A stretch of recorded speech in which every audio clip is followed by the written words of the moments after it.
धरती पर अगर कहीं स्वर्ग है तो यही है। ये बात कश्मीर के लिए कई बार कही गई, लेकिन असल में कश्मीर और कश्मीरवासी 370 की जिन बेड़ियों में 67 सालों तक जकड़े रहे, उस दर्द का अंदाजा लगाना बेहद मुश्किल है। घाटी ने क्या कुछ नहीं देखा। रातों रात कश्मीरी पंडितों का कत्लेआम और पलायन, मासूम बच्चों के हाथों में पत्थर और जिहाद का नाम, अलगाववादियों के देश विरोधी नारे, आतंक की गूंज और गोलियों की दहशत। कांग्रेस और गांधी परिवार के हुक्मरानों ने कश्मीर की ऐसी हालत कर दी थी कि मानो कश्मीर भारत का हिस्सा ही न हो। लेकिन फिर केंद्र में आई मोदी सरकार, जिसने 370 की उन बेड़ियों को तोड़ा जिन्होंने कश्मीर के विकास को रोक रखा था।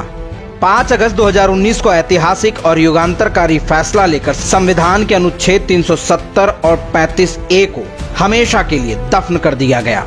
एक नजर डालते हैं तब से अब तक क्या कुछ बदला कश्मीर में। कश्मीरी पंडितों की घर वापसी।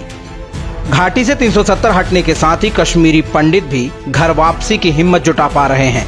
उस भयानक रात की यादों को मिटा नए कश्मीर में कदम रख रहे हैं।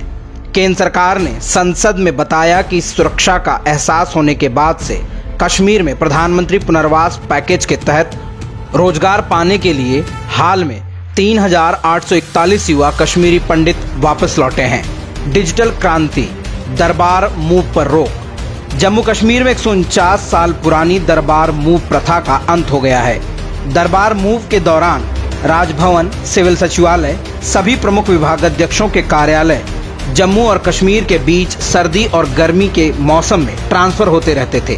ट्रकों में भरकर फाइल और दूसरे सामान भी यहाँ से वहाँ होते थे। इससे करीब 200 करोड़ की बचत होगी।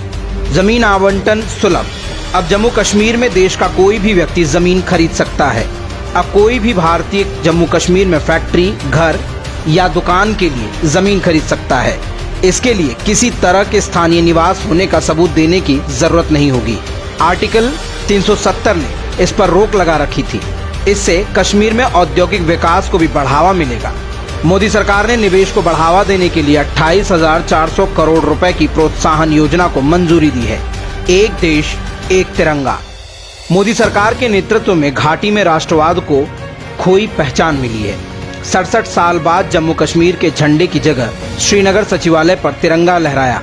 इसके अलावा कश्मीर से अनुच्छेद 370 खत्म होने के 1 साल बाद भाजपा नेता ने लाल चौक पर तिरंगा लहराया। साथ ही इतिहास में पहली बार डीडीसी के चुनाव में 4 सदस्यों ने संस्कृत में शपथ ली। हर हर महादेव की गूंज, गुलमर्ग गुलजार। एक समय जिस कश्मीर में गोलियों और पत्थरबाजों का शोर था, आज मंदिरों की घंटी और हर हर महादेव का उच्चारण सुनाई देता है।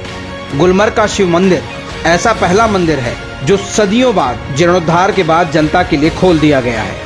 वहीं मोदी सरकार ने ऐलान किया है कि जम्मू कश्मीर में बंद पड़े हजारों छोटे बड़े मंदिरों को फिर से खोला जाएगा।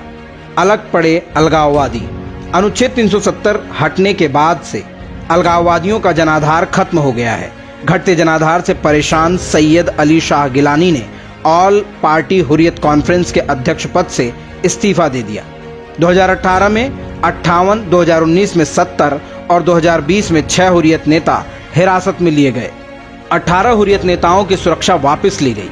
अलगाववादियों के 82 बैंक खातों में लेन देन पर रोक लगा दी गई।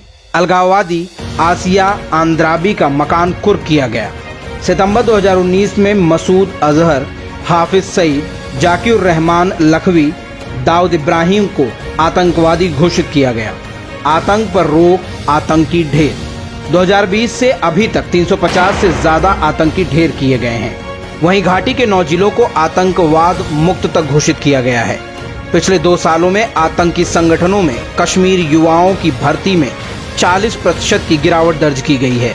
वहीं हिजबुल मुजाहिदीन का कमांडर रियाज नाइको, लश्कर का कमांडर हैदर, जैश का कमांडर कारी यासिर और अंसार गजवात उल हिंद का बुरहान कोका भी मारा गया, जिससे घाटी में शांति स्थापित है। पत्थरबाजी नहीं, मोदी जी का खौफ। 2018 के मुकाबले 2019 में पथराव की घटनाओं में 27% की कमी आई। वहीं 2020 में 73% की कमी दर्ज की गई। 2019 से अभी तक पथराव की घटनाओं में केवल 1 नागरिक की मौत हुई है। वहीं जम्मू कश्मीर में पत्थरबाजों को अब सरकारी नौकरी नहीं मिलेगी, न ही पासपोर्ट के लिए उन्हें अनापत्ति प्रमाण पत्र मिलेगा। जम्मू कश्मीर पुलिस की CID इकाई ने पत्थरबाजी या विध्वंसक गतिविधियों में शामिल उन सभी लोगों को पासपोर्ट और सरकारी नौकरी के लिए जरूरी सुरक्षा अनापत्ति प्रमाण पत्र नहीं देने का आदेश दिया है। ये वो उदाहरण है जो साबित करते हैं कि कश्मीर में बहुत कुछ बदला है और बहुत कुछ बदल रहा है। विकास जो अभी तक कश्मीर से दूर था, अब अपने पैर पसार रहा है। मोदी सरकार ने एम्स से लेकर नेशनल हाईवे तक की कई परियोजनाओं को हरी झंडी दे दी है, लेकिन शर्म की बात है कि विपक्ष अभी भी अपनी ओछी राजनीति के लिए कश्मीर की बलि लेने को तैयार बैठा है। तभी तो कांग्रेस के दिग्गज कहते हैं कि सत्ता में आते ही 370 फिर से लाएंगे। मतलब साफ है, सत्ता में कांग्रेस के आते ही कश्मीर एक बार फिर गुलामी और पाकिस्तान के कब्जे में आ जाएगा।